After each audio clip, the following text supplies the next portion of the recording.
הייתה שריפה והשריפה התקרבה לחצר שלנו ונשרפה בגלל זה וכל הדברים נמסו. כל המשחקים נשרפו והתלכלכו.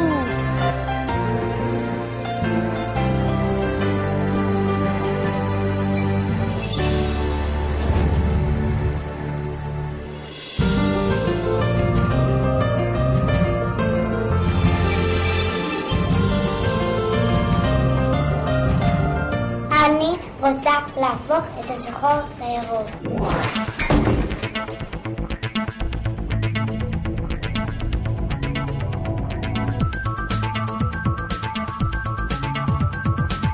כמו כל עם ישראל, האסון בכרמל נגע לליבי, וכשפניתי בבקשה לעזרה ותרומה, אז נהניתי ללא היסוס, כי ככה לפחות אפשר לעזור במשהו, ולא כמו שהרגשתי חסר אונים שהשריפה השתוללה.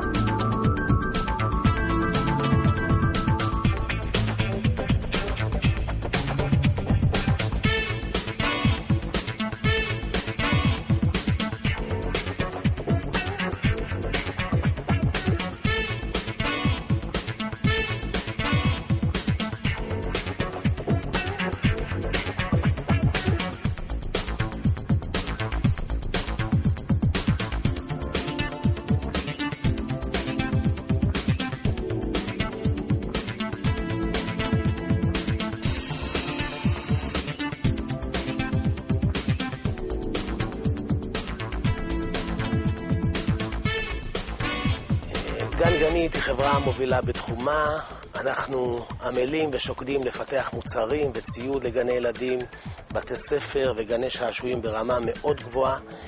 ואני רוצה להגיד לכם שכל פעם אני מתרגש מחדש לראות את הילדים נהנים מהמתקנים שלנו והציוד שלנו. והפעם, בגלל מה שהקיבוץ עבר, ההתרגשות עצומה.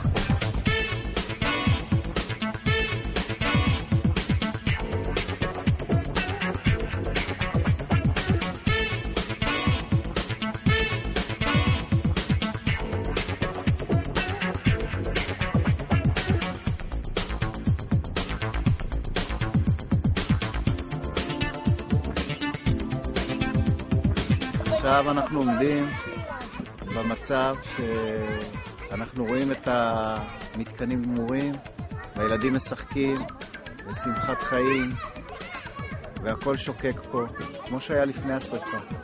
תודה!